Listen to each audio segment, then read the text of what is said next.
LogRhythm's Netmon Freemium delivers real-time network visibility to quickly identify emerging threats in your IT environment. Netmon Freemium is a free commercial-grade network forensics and traffic analytics solution. You can use Netmon Freemium's powerful capabilities to search against all observed network traffic, identify abnormal traffic patterns and application usage, and quickly analyze full packet captures. Take the first step towards real-time network visibility. Visit logRhythm.com/freemium to learn more and download it today.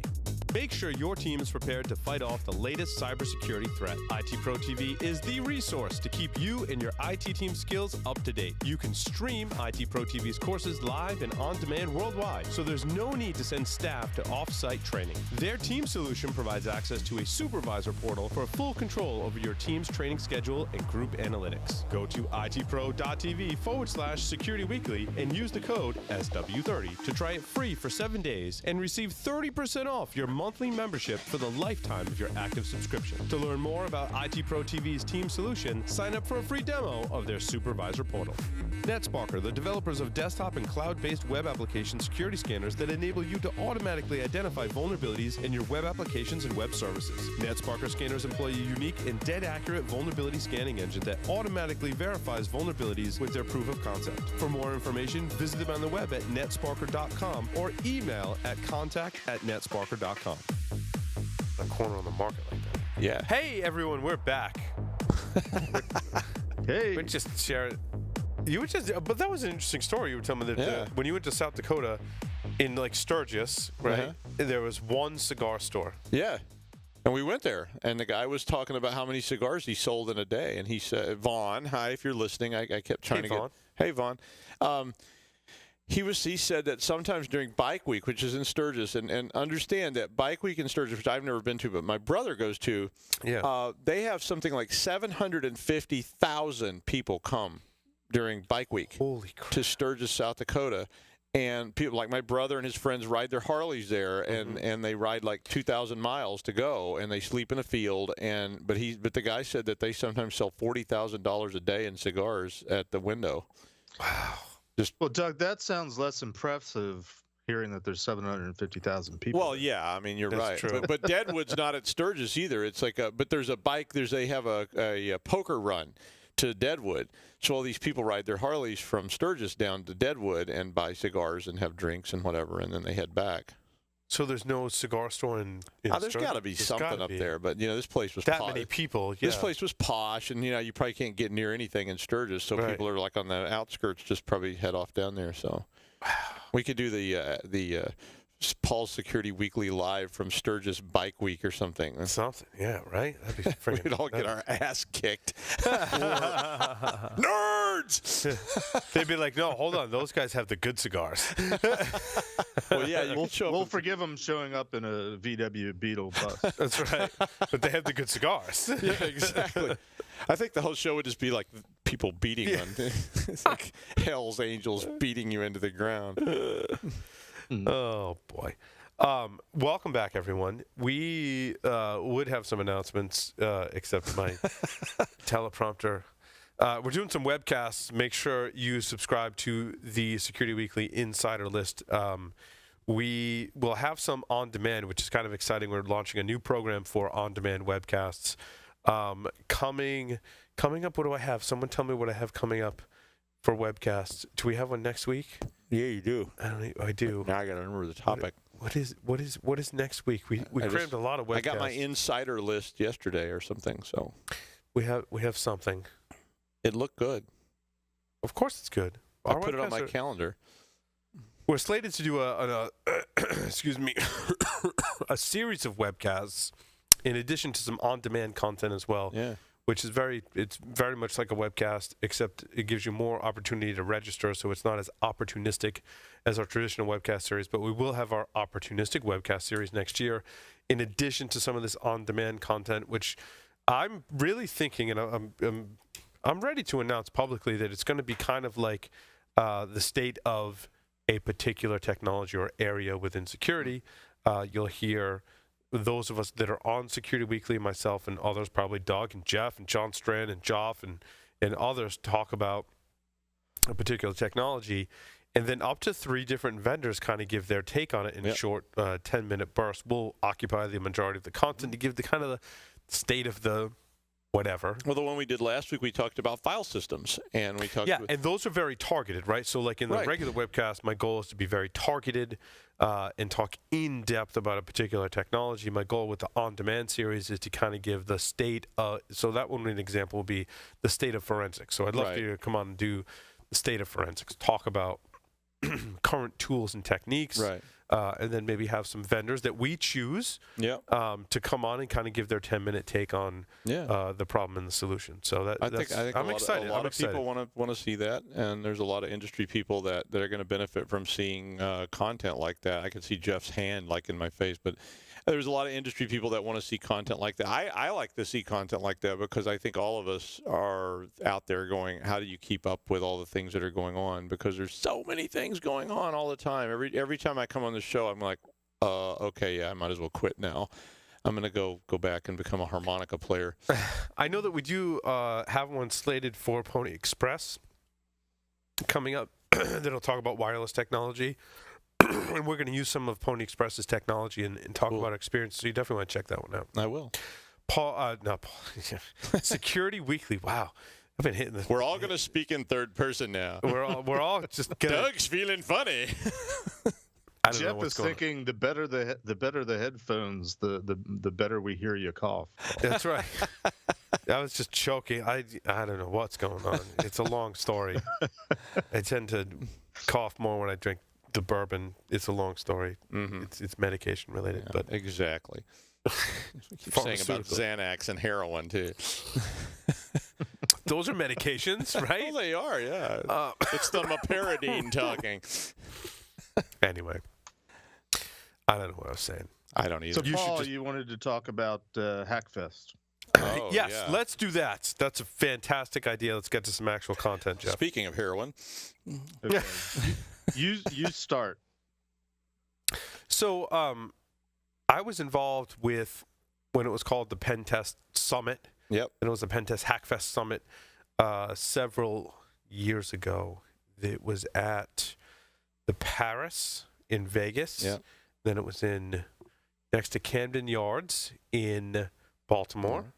And Ed kind of always ran these summits and made it very pen tester focused. Now, those ones I went to over 7 or 8 years ago, right, was really all about technical presentation. I mean, some not technical, but very focused on pen testing, the pen testing process, the pen testing process, logistics behind pen testing.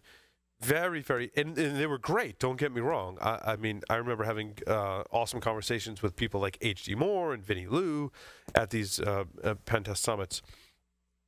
Now, I didn't attend the ones in between there, and it's just logistics. It's nothing more than just. I'd love to attend every security conference out there, but believe me, that's not feasible. I'd have to clone myself 7 times over to do that. But Ed invited us to this one specifically. And even had calls where Ed asked for my advice on like what should we focus on, and I shared my thoughts about process and communications and Active Directory security. And what I found was this year it was kind of almost a 50-50 split, maybe a little more 60-40. 60% was still that pen test, fantastic content, right? But that 40% was more about process and career development and time management, which, as I've been kind of thinking about it, is so important, not just to all of us information security professionals, but pen testers as well, right? Advance our careers now, which is very different from 7 or 10 years ago, and also balancing our time, whether you're a pen tester or working in an area of information security. Balancing our time now is more difficult than ever. Managing our career now is more difficult as well. There's a lot more areas in information security than ever before. It's an actual thing, right? Like even 7 or 8 years ago, it was still like half of the way there it is now. Like in the late 90s, early 2000s, like if you had a job that had security in the title, like you were doing pretty good. There weren't a whole lot of them. Fast forward 15 to 18 years later, now it's a thing. You can have a job with security. But that's the maturation of the industry. Exactly. Because, if you go back 7 or 8 years and you go to a pen testing conference, everybody there is just the people that are literally doing pen testing. Right. But over 7 or 8 years, those people have grown up and become supervisors and managers. And so all of a sudden there are other issues that didn't really exist 10 years ago. I mean, it's a very new field, but it's starting to grow up. And even in my own talk, I talked about some of the more technical aspects of Active Directory, network segmentation, but I also focused on the communication side of the penetration test. In other words, once you have findings, how do you communicate those inside your organization? How do you communicate the remediation effort and get that done? Ed talked about his research into his own IoT devices and his own home network and how he's used that to advance his skills. Josh talked about how to progress in your information security career. Tim Medine gave the keynote and talked about how to be more efficient at your job. Tim Medine, as Ed put it, and I love this is one of the reasons why I love Ed. I'm like, Ed, Tim defected and has his own company now. He's like, no. He's like, I'm going to correct you, Paul. Tim graduated. It has its own company now, and that's the kind of person that Ed is, and recognizes that. And Tim talked about hey, when I went on my own, and I'm doing this penetration testing and consulting for companies, how do I manage my time? How do I not get distracted by all of the alerts that are happening, by all the social media messages? How do I stay focused? And just to have all of that collaboration and camaraderie around these both technical topics and not technical topics. So it was a great experience for me. Josh and I haven't talked at length for any significant time over the past few years, but got a chance to catch up with Josh. And Josh and Ed both really, as they mature, they're some of the most technically brilliant people I know, but they're really focused on communication process and helping others. So much so that Josh is like, hey, I watched your talk and I have a lot of great feedback on it. I'm like, dude, I wish more people would give me critical feedback on my talk, right? And it goes back to Bruce Potter, what he said, don't believe a word that I say. Challenge everything that I say. And so Josh is willing to spend time with folks like me, which is amazing, but other people, and help coach them as well. So I'm seeing this transition in the industry of some of the more senior people helping others, which is just awesome. It was a really a good experience. And it's interesting because, like I said, 10 or 15 or 20 years ago, I was going to a conference and all I was absorbing was this technical information. Yep. Now I get that technical info, but also some of these other skills as well. And Jeff, that was my assessment of it. I'm curious to hear your thoughts. So I want to be fair, and but I want to give a different perspective. I didn't get to hear a lot of the talks. I was in and out a lot and heard snippets, and I did pick up on the as you stated, the attempt to go beyond just the technical aspects. It's not just about the pen test. The need to balance your time and manage yourself and grow. And this could be my bias. We had the pen testing discussion on episode 500, the round table. I still walked into it, and the impression I got, and it was my first one, so it could be, it could just be me. But to me, it was still very much focused on the mindset that security begins and ends with pen testing, and if you ever want to change the world, you want to be a pen tester, and we're the only ones, the hackers and the pen testers, that really know what's going on. I'm probably over exaggerating it. One talk that I did sit through most of, I kept walking out just because I was getting too angry about it, because I thought that the talk was kind of off base in terms of being incomplete, and again, sort of coming from a pen testing centric perspective of the world, if that makes any kind of sense. But to try to echo what you're saying in terms of some of the older people in the industry who, to me, are younger, because they weren't around when I was doing pen testing. I've been meaning to tell you or ask you or discuss with you. Chris Nickerson gave a talk at Wild West Hackfest, and his setup was basically, I've been pen testing all these years, and I'm frustrated because people aren't getting the message, and I'm starting to think maybe I've been doing it all wrong. And I'm like, yes, that's a great attitude to have. And then he went off and talked about he's come up with some way to measure pen testing effectiveness, and I'm like, wow, how does that satisfy the angst that you were describing in your. So we talked, and we want to keep, we should have him back on the show. Absolutely. And have awesome. A discussion about this. But I think the more mature you get in the industry, you realize, and I came to this realization many years ago, that pen testing isn't the be all end all. It's an important part, and I don't mean to disparage the brilliant technical people that are out there that do brilliant technical things, and that's all necessary and important. But again and again, and there was at least a couple talks at the summit that and again, I didn't get to hear them all, that were kind of talking about, are you tired of doing the pen test for the umpteenth time, and the customer hasn't fixed the problems that you found the last 3 times, type of thing. Or as we've talked about on the show, what's the number one way people are breaking in still? It's something associated with passwords. There's that old saying of, the definition of insanity is to do the same thing over and over again and expect a different result. And I desperately want, and I don't know what the answer is, but I desperately want us as an industry to try to figure out what that doing something different is to try to get a different result.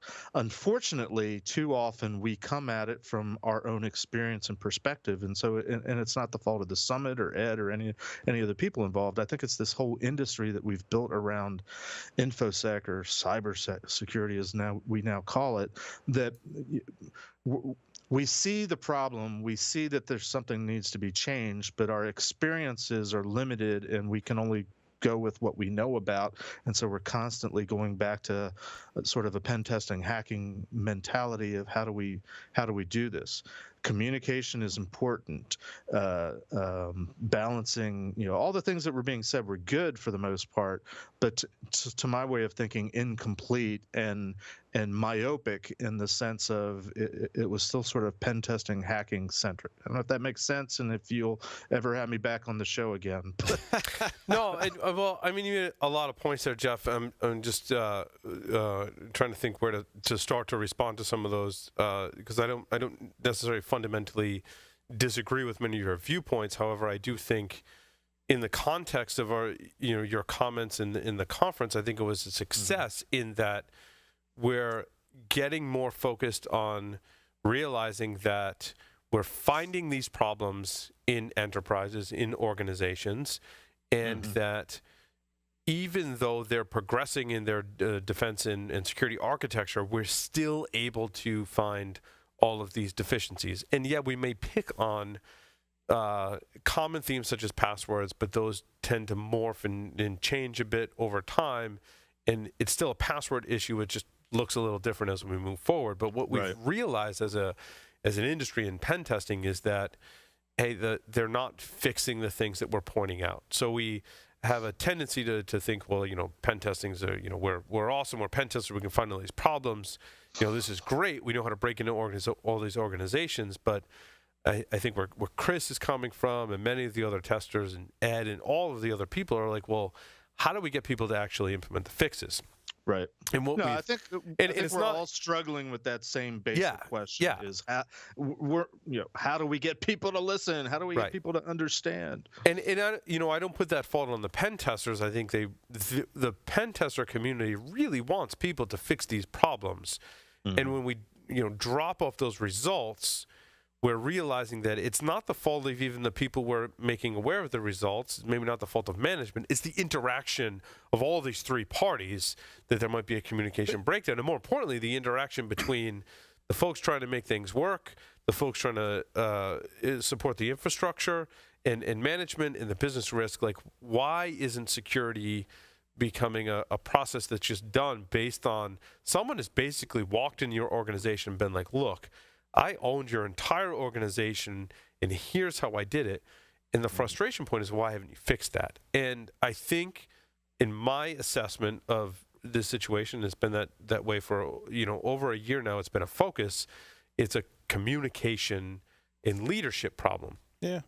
And what I've tried to focus on and to focus on in my talk was, if you're a pen tester and you've pointed out these heinous issues, you've handed it off to the team, and I think in certain areas they're able to make progress, and in other areas they're not. And I think that's a communication and leadership issue. Security, whether you're the security ninja or not, it doesn't matter. I'm not poking at people's skill set, but you're not looked at as a leader in your organization. And Michael Santarcangelo and I've had in-depth conversations and done webcasts on this exact issue. You have to be looked at as a leader in your organization. What does that mean? That's a whole bunch of skills that fall way outside of security. And look, remember, okay, so here, look at medicine. So I used to really be into cholera. I was really interested in the idea of cholera. And don't bring medicine. That's a terrible analogy, It's the Doug. same thing. It's no. not. Oh, It's God totally damn it. All right, I quit. different. But no, listen. You're not going to die because you got hacked. Come on but now. it's a good analogy because medicine had the same problem. No. But you can if it's a pacemaker that's been hacked or an insulin pump. Doctors. Yeah, but you're not going to.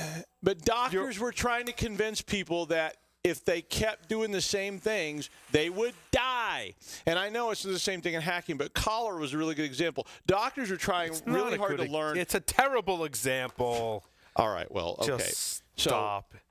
It's a computer. It's not a living organ. Come on now. I mean, the idea of science like that is the same thing in the sense that doctors, as that industry matured, had to figure out a way. But that's what I'm saying. It's not science. It's communication and leadership. And you couldn't get any further from science when we talk about communication and leadership, Doug. If you'll let me get to this, listen.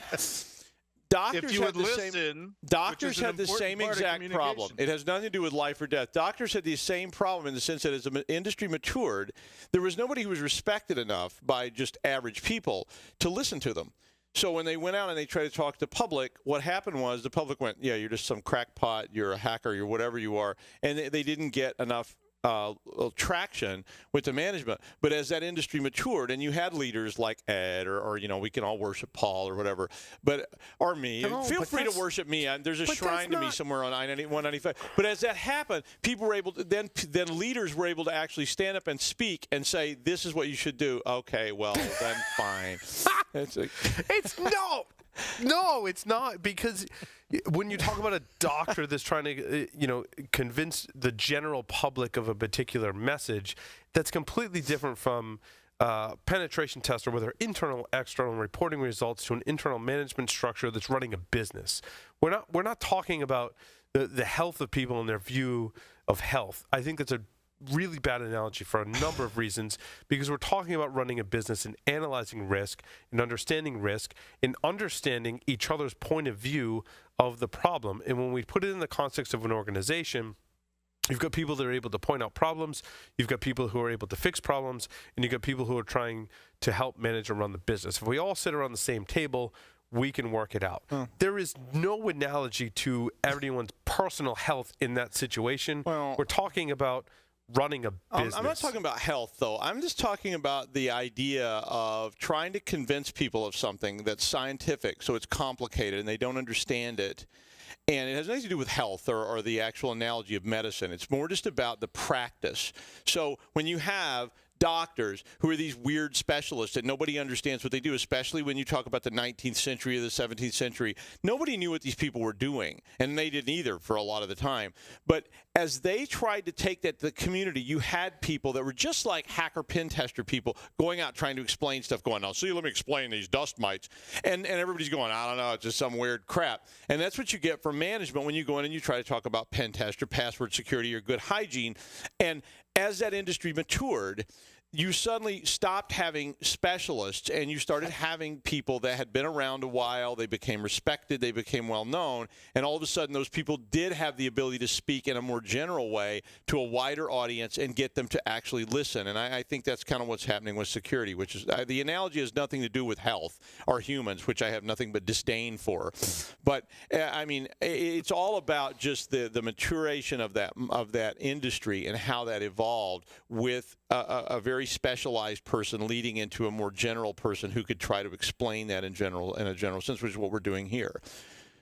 Yeah, but I think that many organizations they've moved beyond, like me not just walking into the room and saying, well, you need to disable, SMPv1 in your environment because that could be really bad. Right. No, I'm still explaining the risk in terminology, language they can understand. It's coming from a respected source, but they're still not understanding the impact. So I think we've moved up a level in many circumstances where we're able to explain those technical details, but we're still not understanding it from a true solutions perspective to say, no, this isn't something that you can just like go do this one thing or apply this patch, that it's a fundamental change to the environment. And that's exactly what I'm saying. I mean, literally, that is exactly what I'm saying, which is that we went from bringing people to that point. We went from a practice state to a kind process. Now I'm a senior expert state to a how do we write policy that will make all this better. I mean, what you described, Doug, was actually exactly what Tom Liston was talking about in his talk, in saying that when we describe the exposures in an organization, that we often create a laundry list.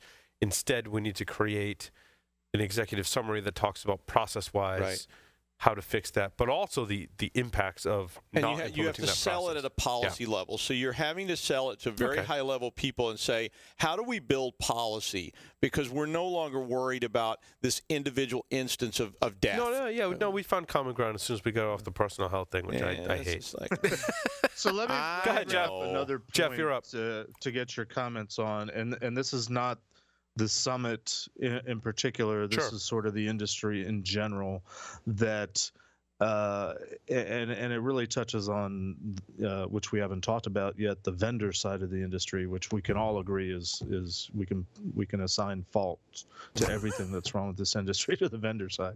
No, I disagree. I wholeheartedly disagree with that last statement, Jeff. Just well, and I'm only partially kidding.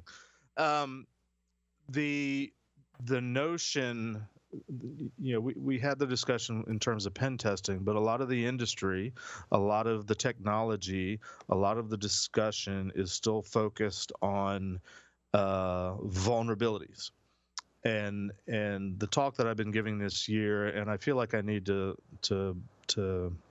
somehow turn it into a specific talk next year. When I was taught the risk equation. Risk, and there's lots of complicated formulas, but the risk equation is simply it's a function of vulnerabilities and threats reduced by whatever you do from a security perspective. We call them countermeasures. But it seems sometimes like, and this is sort of a two-pronged problem that I see that's fundamental to the problems in our industry that we dance around and we never talk about.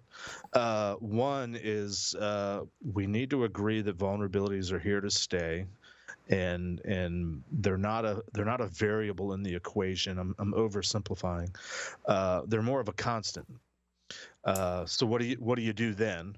And then and the other aspect of that then is all the technologies and everything that have grown out of how do you find all the vulnerabilities and fix them, and then your network is secure.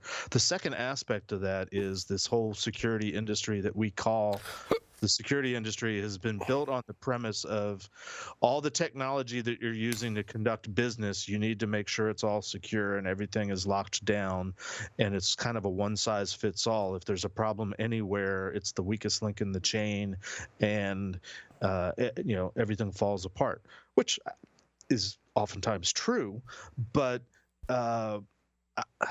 We've been doing this for over 25 years, trying to secure this thing called the network, and focusing on securing the network by discovering all the vulnerabilities and things wrong and trying to close them all up. there's got to be a different way to approach this. I don't know what that is, but that's the discussion I think all the industry leaders and heads and big brain people need to have. So I will agree with Jeff on that point, and I will say that the way that I tend to frame this discussion along these lines, Jeff, is I talk about it as exposures, right? Mm-hmm. And that's not picking on any particular vulnerability. And to that extent, I agree with Jeff. Like, we get too hung up on, like, there's a missing patch or some kind of vulnerability. I tend to think of the things that could threaten I'm charged with protecting an organization. What are my exposures that could lead to something bad happening, right? You need to define what those bad things are, but you need to look at your threats as, potential ways into the exposures that you have. Mm-hmm. And that's a very different way of thinking about just thinking like, oh, I have vulnerabilities and vulnerabilities can be remediated. I'm like, no, it could be that you're vulnerable because of the way you've implemented and executed on some particular process. Mm-hmm. Now, there could be vulnerabilities in there as well, but the bad flaws, in my opinion, are the ones that are exposures that come from the way that I fundamentally operate. And I hate to use Equifax as an example, but this is not about the vulnerability in my assessment. It's about the way they conducted business led to those exposures. It's not about the fact that they had a vulnerability in Apache Struts or whatever it was. It's the fact that their business process allowed for those exposures. And vulnerabilities are going to change over time, but the way you think about how your business exposed is somewhat of a constant that Jeff was talking about. Go ahead, Jeff. Well, I agree with you up until a point, but I think it's bigger than that. It's not that this is the argument that I had with Ed on episode 500. Mm-hmm. Pen testing should be the results of a pen test should always be a list of process failures, not a specific vulnerability that was found or not a specific vulnerability that was exploited in this day and age. Yeah, that's an extreme view, but one I don't know that I could disagree with. I think we need. You shouldn't disagree with me. You should shut up and listen. No, I'm not going to. The larger problem. I disagree. Equifax as an example. I disagree. Is not.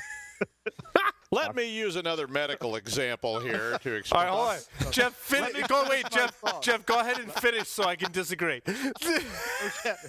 I know you're going to disagree on this, but the larger problem is not the process failure. That is still, to me, a symptom, to use a medical analogy, of a root cause problem, which is Equifax did not have the appropriate attitude or corporate culture of how security should fit into their business, to what they were as a company. Yeah, but if that were true, I could do every pen test on the planet and just say, hey, every organization out there, you just need to be security minded and have a security culture, and then magically you're secure. But it's not that simple. So just like but according to Jeff, it is. Just like herpes. No, listen. Jeff, hold on. Jeff disagrees. It's from the top down.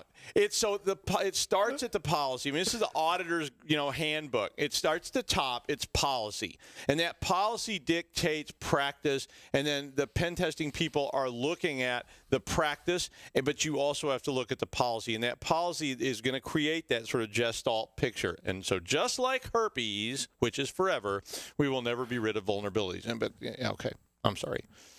It has nothing to do with herpes. It's a terrible example.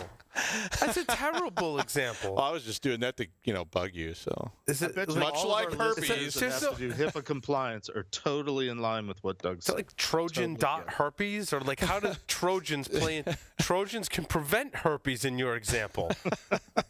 That's how backwards that analogy is. And that's called a countermeasure. That's exactly right. HerpesCountermeasures.com.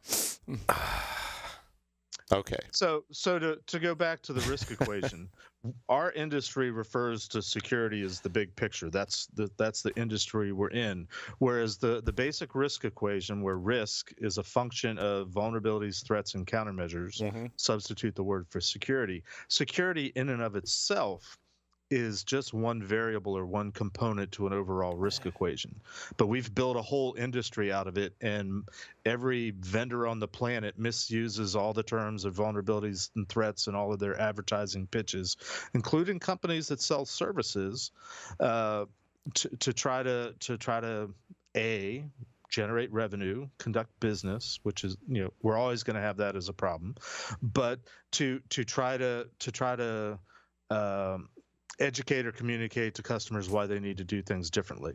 I would simply like us to all agree on the terminology and all level set in an attempt to answer this question, what can we do differently? Level set on what it is that we've been doing wrong all this time. All of us have been doing wrong all this time. And what have we been doing wrong? Focusing on vulnerabilities, pen testing being in the early days, companies had networks and then they plugged them into the internet. So they already had stuff out there and they needed to know what to fix. That's when the pen test first came about. That's the pen testing generation that I came from, which wasn't a pen test as much as it was a vulnerability assessment, because they always wanted to know, tell us what all our holes are and fix them. Not can you break in, and it wasn't an Easter egg hunt. It wasn't can you get to the crown jewels. It was tell us all the different ways that you can break into us. So it was a vulnerability assessment, which is part of the discussion I've had with Ed. Is and when I heard his keynote a couple years ago on the world's perfect pen test, he never defined what a pen test was, assuming that everybody knew what it was. And if there's any problem in this industry is we throw out, it's probably true of human nature, not just this industry, but we throw out terms and expect everybody to understand the definition of the term the way we do. No, but I think largely we've moved beyond that. I mean, Tom Liston's talk, he asked the audience to define what a pen test was. What was the answer? I wasn't there were multiple answers, and I thought some of the best ones were to a test that helps define what your defenses are and what the limitations are in them. Two different things, right? Yep. Define where my defenses are working and define where they're not. Mm-hmm. I don't necessarily think that's. I mean, to me, I would just say it's a live fire test. It's a fire drill. It's testing your defenses, good or bad. I think that's you can have multiple results. And above that, you know what? We'll have to have Tom on the show because he also said that the testing word in penetrate, Tom, it made some kind of almost off-color jokes. Like he's like, I agree with the penetration. I get the penetration. He's like, I don't agree with the testing aspect and have the definition of testing in his talk. So Jeff, it would be very interesting to have you and Tom and us on the show together to have this conversation, because I think it's really relevant. So I do want to get to some actual security news. But you admit it's more like syphilis then. I don't admit anything. I'm not. When you start your sentence with Paul, but you admit, I don't admit anything that you're saying, especially anything that has to do with medical.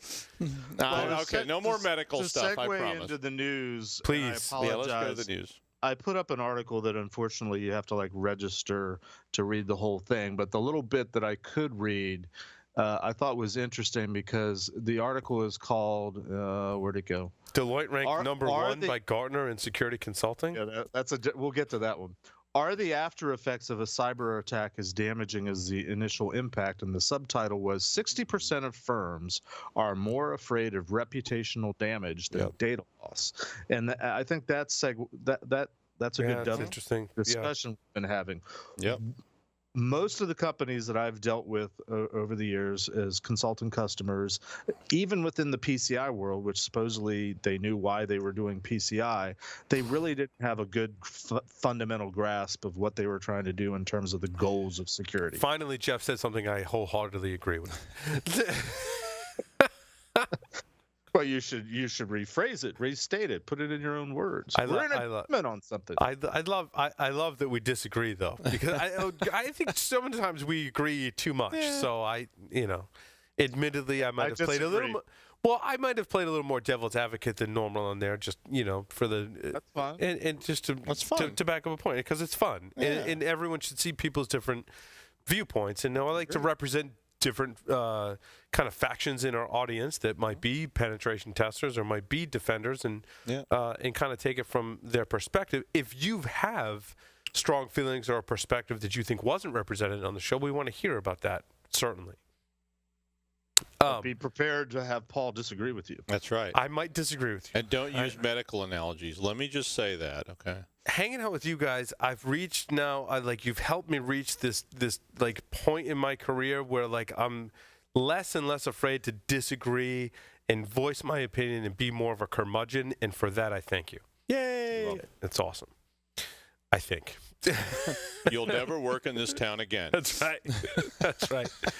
I think we all knew that it was only a matter of time before we read a headline that says Apple's Face ID security is fooled by a simple mask. I think we all said in the beginning, because Apple's not the first company to adopt facial recognition technology as a form of authentication. In the security community, largely, this has been a farce. I can remember very early days of Security Weekly, the personality on our show that was called Twitchy, that many of our listeners might recognize, telling me stories about how he was able to print a picture out of someone and hold that up on their device and be able to authenticate, and shenanigans of that nature. A lot of people thought, well, Apple's facial recognition technology is way better.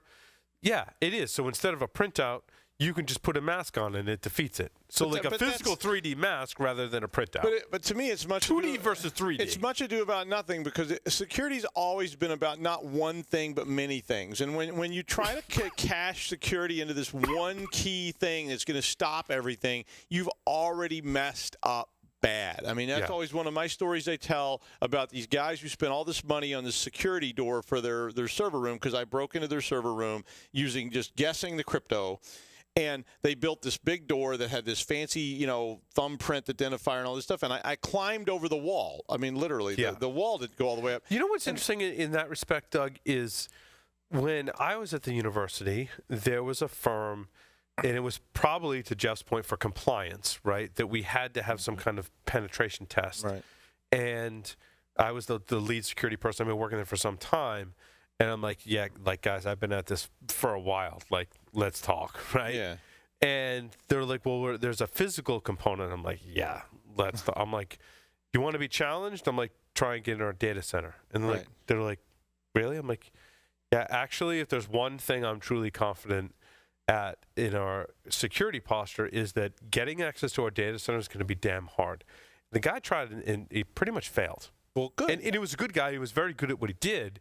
And really what the failure was, he was like, there was this person that works in that data center, and like she was watching me like a hawk, and there was no way that I wanted to. I'm like, yeah, dude, her name's Donna, and she protected that friggin' server room like her life depended on it. And I felt safe in our physical security of our data center because we had an awesome person like Donna that protected the data center. And to kind of speak to your point, like security is all about, I think some of that, well, not all about, but part of it is that human aspect. When we talk about facial recognition and security of personal device, it really comes down to that human security. Jeff.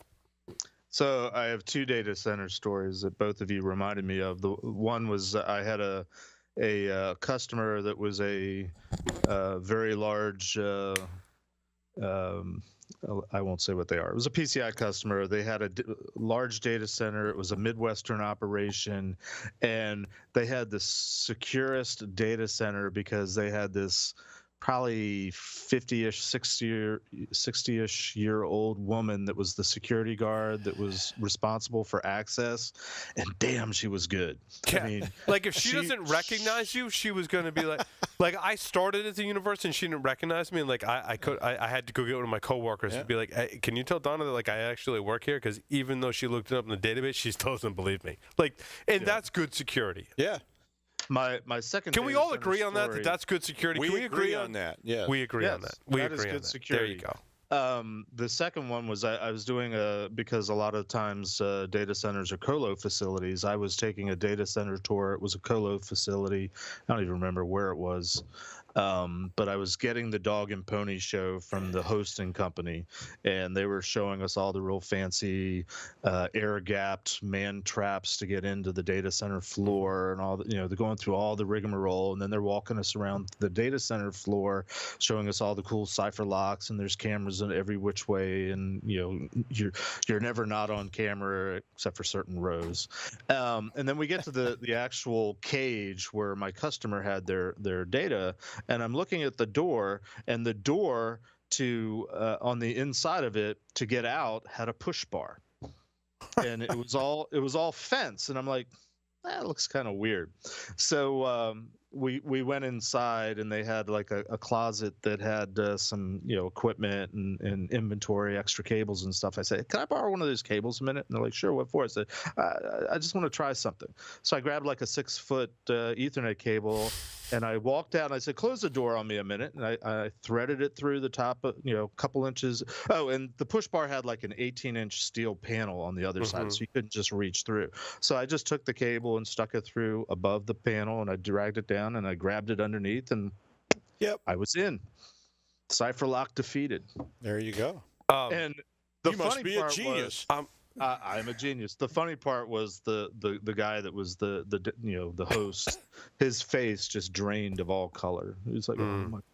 I'm so glad you said that, Jeff, because we're not going to talk about security news. We're just going to share stories and agree and disagree with each other. That's okay. Yeah, and agree and disagree with each other.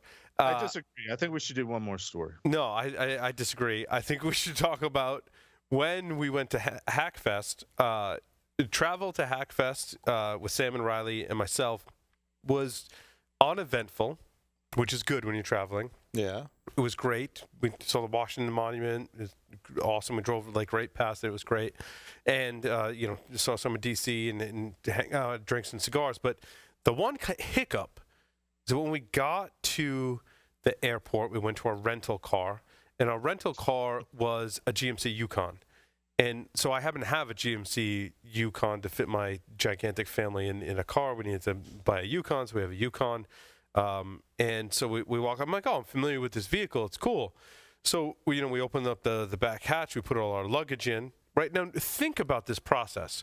When you go get a rental car when you're traveling, you walk up to the rental car.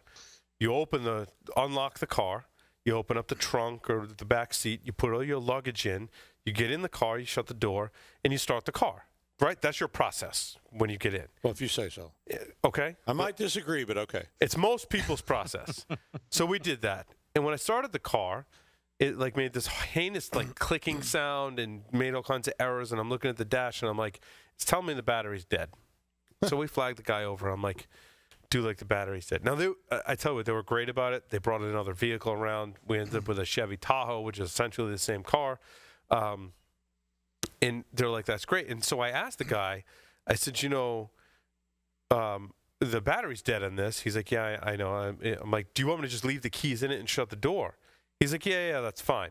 So I leave the key in it. I shut the door. And then I go around to the back of the car to get our luggage, and it won't open. And I go around to every door, and then I have to flag him back. I'm like, dude, so like the battery's dead, and I guess that means that the doors won't unlock and all our stuff's in it. He's like, oh, that's a problem. I'm like, well, you must have like a spare key or something. I'm thinking in my Both head. keys are after on the he goes ring. away. Yeah. No, there's no spare key. There's one key to these vehicles. He comes back with this long bar with like a little hook on the end. Yeah, Slim Jim. A plastic wedge. No, it gets better. A plastic wedge, right? Like a triangular wedge. And this like bag that looks like it's to take your blood pressure, like this inflatable bag. He goes up to the driver door. He stuffs the wedge in. He goes above the wedge and he blows up the thing. And then he sticks the thing into the metal bar into the car, and he pushes the unlock button and it opens. And I'm like, dude, so I wish I got this on video. And I'm like, so dude, is that like in your training for like your job? He's like, he has a big smile on his face. He's like, yeah, it is. I'm like, that's kind of a handy skill.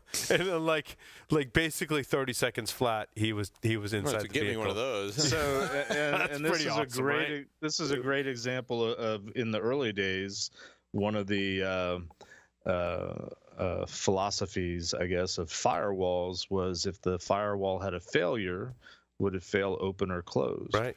Obviously, the truck failed closed. Yep. Yeah, and on this particular vehicle, there was no like wafer lock key kind of thing. Mm-hmm. Which, of course, I had my lockpick set and all that stuff on me, but it was in my bag in the car. Not so helpful. Which is a process failure. Process failure. Because, like I said, when you go through TSA, you're going to empty all your pockets. So no Slim Jims, no lockpick. Yeah. TSA did go through my lockpicks. They do go through my bag now. Every time I go through Providence now, I'm like red flagged. Like I think they know. I may have to look in my bag for like some kind of tracker or identifier because like every time they see my bag now going out of Providence, no other airport when I come back home goes through my bag. Providence loves to go through my bag. She took out my lockpick set and was like going through it and just kind of like puts it back and go. She didn't ask any questions about my lockpick set. I was like, I don't know what flags my bag. They took my chopsticks and candy. They know. They're like, oh, Paul Asadorian's bag. Yep, you got to search that bag. You better search this guy. It's big. Yeah. Yep, rubber gloves. Come on. Where could Paul be hiding something? Yes. I was screened.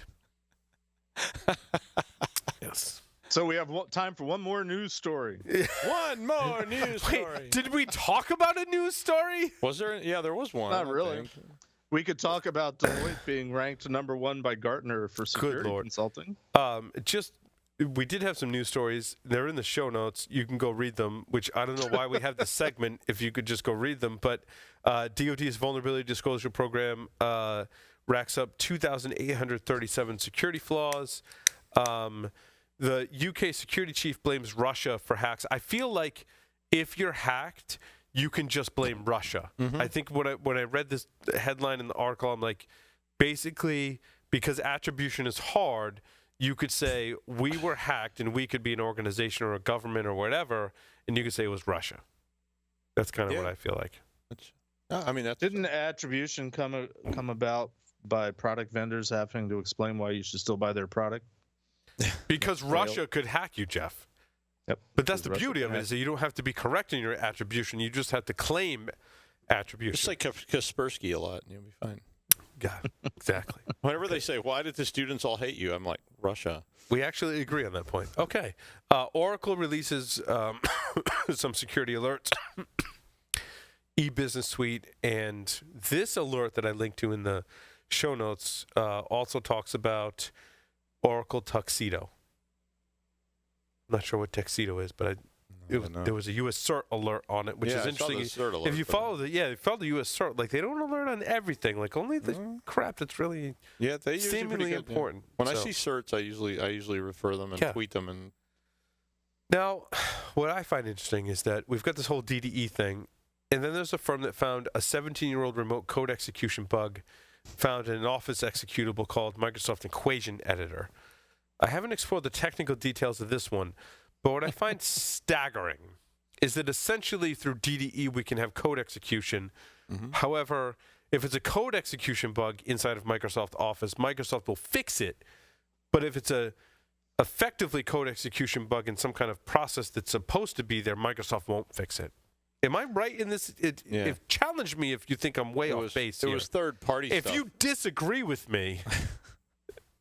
Much like herpes, it was. Well, I have a different take on this because hopefully it's nothing like herpes, Jeff.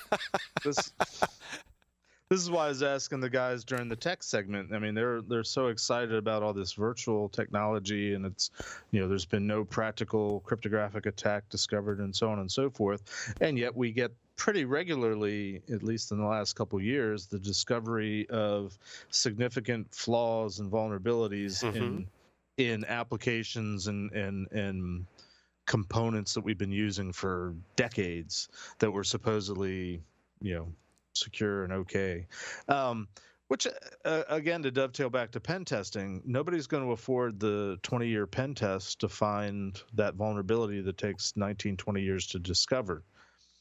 On the one hand, I don't think attackers, the bad guys, aren't looking for these things.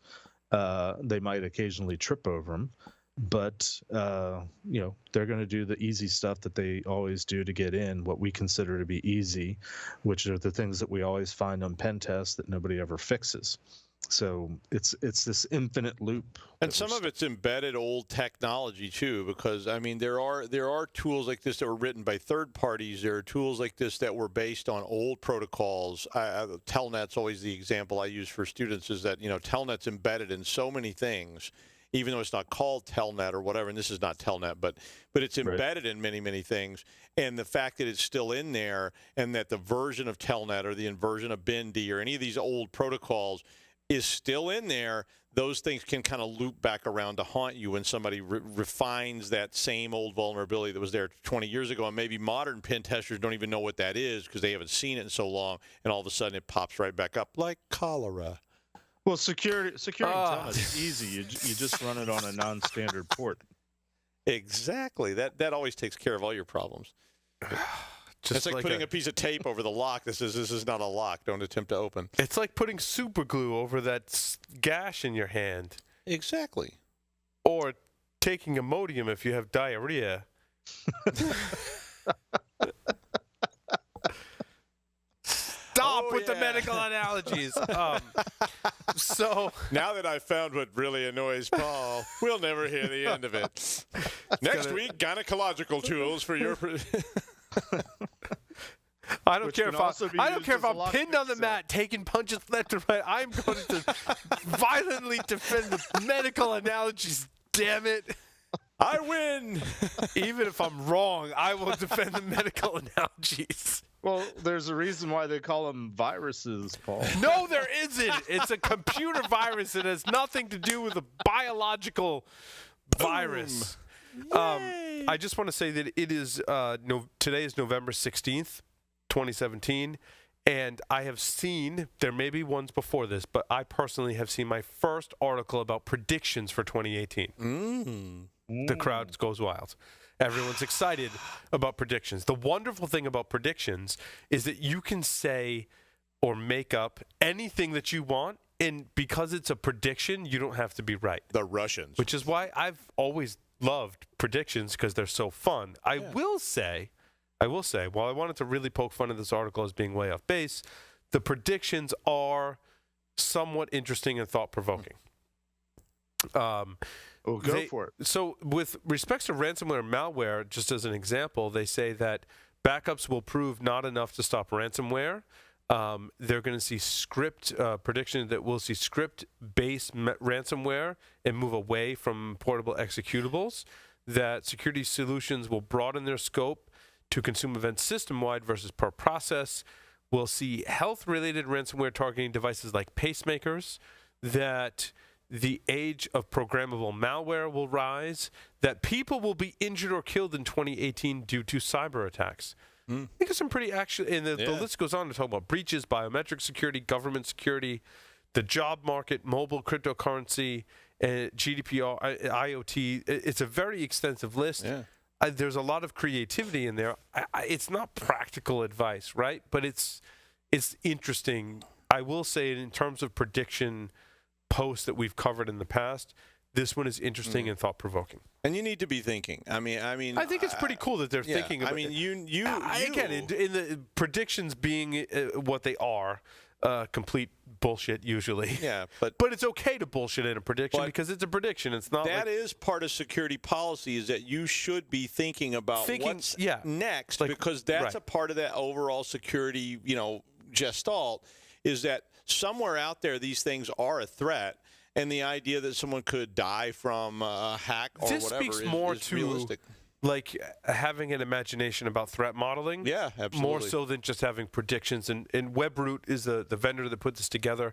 And I applaud them for their efforts. This becomes business continuity planning. I mean that was something. But what I go back to is, I don't know if you guys probably know this, and a lot of our listeners do too. But when the terrorist attacks in 2001 happened, the government and various agencies went to Hollywood to have them describe what they would think would be the next style of attack, because what happened on September 11th, 2001 was so outside of the norm they thought to go to Hollywood. And that's basically at the core, that was a threat modeling exercise, which I thought was kind of an interesting. And that's exactly what threat modeling turns into. Yeah. Is that's about creativity and thinking outside the box and thinking of weird things. I mean, that's what business continuity planning really ends up being about, is about not just thinking about stuff that happens, but what could happen.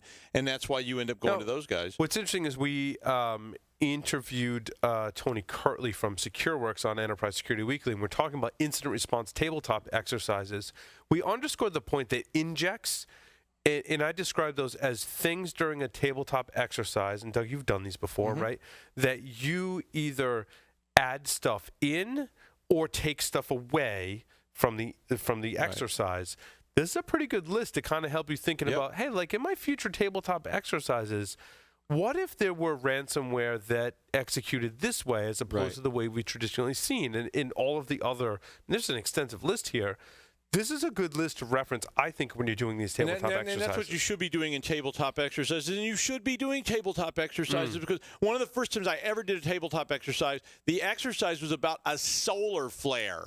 I had never in my life thought about solar flares, and the whole exercise was about a solar flare. And I was like, what the hell? And then as I thought about it, I was like, wow, that is a massive threat. Is that like a medical flare-up kind of thing? Yeah, it's like irritable bowel syndrome kind of problem. And it got really ugly when they started simulating it in real time. It got real nasty. Jeff? I actually think more companies, instead of tabletop exercises, should do a pen test and let the pen test not be to meet the compliance requirement of a pen test, but to meet the compliance requirement of an incident response exercise. I completely disagree. Of course you do. Why? You have no basis. You just wanted to say that. No, I could make up reasons why I disagree, and that's because I think that largely the value from a pen test should be that it is testing your defenses and your understanding of your defenses. In other words, if a pen tester is successfully gaining access to an asset, it's not about why or even how they were able to do that. It's more about why did I not detect them doing that? Like, I understand that no matter how I construct my security architecture, there's going to be exposures. But when we move in the detection phase, I want to understand how I can detect those breaches of my security infrastructure, my security controls. And a pen test, I think the real one of the great values of it is I get to understand why, like, I didn't see that and make adjustments moving forward. That's the active thing. I think what Jeff's talking about is more about the meta idea of it. It's like you need to go beyond that. I mean, that's great, and you need to do that. But you also need to go beyond that to the point where you start thinking about, how do I pen test things that we haven't thought about yet and that are not just problems, but they're potential problems. So this is... Oh, you're going to like this. Yeah, like, how do I manage my diet so that I have a healthier existence in my life? And they say you're pre-hypertensive. I need to eat more avocados, Doug. Or you may get herpes because of what you've been doing. No, what I'm saying is I've seen a lot of talks and articles and blogs recently. You keep laughing, I'll keep talking because they're recording. You need to have a gluten-free diet. That is critical to your security architecture, is a gluten-free diet. Don't try to talk, Paul. I'm talking. Mute him, studios, tech crew. There's been a lot of talk lately in the last year. I've seen lots of talks about incident response. The Equifax thing brought a lot of it to light. But everybody kind of skips over the detect part. So I agree with you, Paul. Yes. I violently agree with you that the focus of security maybe is not on detecting vulnerabilities, but helping companies figure out how to detect when something bad is happening, when something is going wrong. And a pen test can help you do that. But there's a whole lot of things that you should be doing before you do the pen test. And you need to put the processes in place. You need to have technologies in place. You need to have people trained on the technologies that know what the blinky light means when it's blinking red instead of green. And we have a whole webcast series that we've done, Jeff, to that point where, like, how do you know you're ready for a pen test, right? There needs to be a certain level that you're at when you're ready for a pen test. And that slips over into audit. because No, audit is That's terrible. a dirty That's word. Just, it's not. It's just, but I mean that slips over into prep or business okay, I'll call it business continuity planning. threw up my mouth a little, Doug, and said audit in this content. Okay. Not saying audit's bad You in this COPD, Paul. We'll just call it irritable audit I need to be on a low cholesterol diet. Do you guys have like some practical advice for me? Because I think that'll help my security. Stop. I know why you're coughing, and it is a medical problem. It's Stop using animal lube today. you know cable lube is a thing, and it is we a use thing. I've all seen that. cable lube that we use here in the studio is not tested on animals. That's good. Animals do not like that kind of testing at all. It's a penetration test for animals, and it's not humane. And we refuse to use any cable lube that's tested on animals. You should always use lube during your penetration test. All our cable lube is tested on actual cables, not That's right. animals. It's just innocent cables. Maybe people, but not animals. I don't care about people. Animals I like. All right, wrap it up, Paul. Let's wrap it up. Woo! That was, I want to call that the security news for this week, but not really. I don't know what that was. We don't know what the hell that was, but At least we kept it somewhat PG-13. Jeff, do you agree? I think in some episodes we've gone kind of off the rails. We kept it pretty even with me tamed. here, it stayed at PG-13, I think. Yeah. Pretty tame. So thank you, everyone, for listening and watching this episode of Paul's Security Weekly. Over and Cable Loop out.